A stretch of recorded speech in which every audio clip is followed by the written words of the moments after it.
जय माता रानी। दोस्तों, स्वागत है आप सभी का आपके अपने प्रिय चैनल गुरु के संदेश में।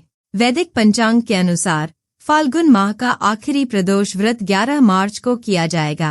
इस दिन भक्त महादेव के संग मां पार्वती की पूजा करते हैं, साथ ही श्रद्धा अनुसार विशेष चीजों का दान करते हैं। धार्मिक मान्यता है कि इन शुभ कामों को करने से सुख समृद्धि में वृद्धि होती है, साथ ही कारोबार में सफलता मिलती है। अगर आप महादेव की कृपा प्राप्त करना चाहते हैं तो प्रदोष व्रत के दिन शुभ मुहूर्त में पूजा करें, साथ ही शिवलिंग का अभिषेक करें।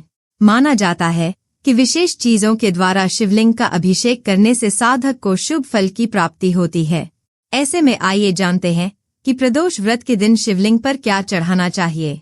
प्रदोष व्रत 2025 डेट और शुभ मुहूर्त। पंचांग के अनुसार फाल्गुन माह के शुक्ल पक्ष की त्रयोदशी तिथि 11 मार्च को सुबह 8:13 पर शुरू हो रही है। वहीं इस तिथि का समापन 12 मार्च को सुबह 9:11 पर होगा। ऐसे में 11 मार्च को प्रदोष व्रत किया जाएगा। प्रदोष व्रत पूजा विधि। प्रदोष व्रत के दिन सुबह जल्दी उठकर दिन की शुरुआत महादेव के ध्यान से करें। इसके बाद स्नान करने के बाद सूर्य देव को अर्घ्य दें। इसके बाद शिवलिंग का अभिषेक करें। महादेव का चंदन, भस्म आदि से तिलक करें। देसी घी का दीपक जलाकर आरती करें और महादेव के मंत्रों का जप करें। इसके बाद खीर, दही और फिर सूजी के हलवे समेत आदि चीजों का भोग लगाएं। आखिरी में लोगों में प्रसाद बांटें और खुद भी ग्रहण करें। शिवलिंग पर अर्पित करें ये चीजें।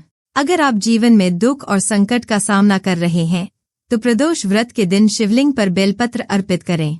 धार्मिक मान्यता के अनुसार इन चीजों का शिवलिंग का अभिषेक करने से जीवन में सुख समृद्धि का आगमन होता है और महादेव की कृपा प्राप्त होती है।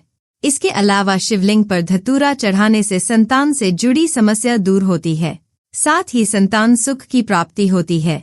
इसके अलावा मन को शांति मिलती है। शिवलिंग का अभिषेक करने के बाद शिवलिंग पर चंदन का तिलक लगाएं, साथ ही जीवन में खुशियों के आगमन के लिए कामना करें। माना जाता है कि इस उपाय को करने से सदैव घर में सुख समृद्धि हमेशा बनी रहती है और भगवान शिव प्रसन्न होते हैं। धन की प्राप्ति के लिए प्रदोष व्रत के दिन शिवलिंग का शहद से अभिषेक करें। इससे हमेशा धन से तिजोरी भरी रहती है, साथ ही रुके हुए काम जल्द पूरे होते हैं।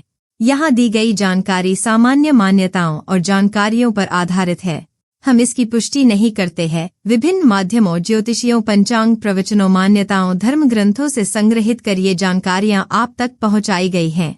हमारा उद्देश्य केवल आप तक जानकारी पहुँचाने का है। यहाँ यह बताना जरूरी है कि हम किसी भी तरह की मान्यता, जानकारी की पुष्टि नहीं करते हैं।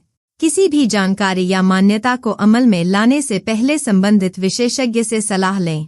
दोस्तों, अगर आपको हमारे द्वारा दी गई जानकारी अच्छी लगी है तो कृपया करके हमारे वीडियो को लाइक करें और चैनल को सब्सक्राइब करें। वीडियो को अंत तक देखने के लिए आपका बहुत बहुत धन्यवाद।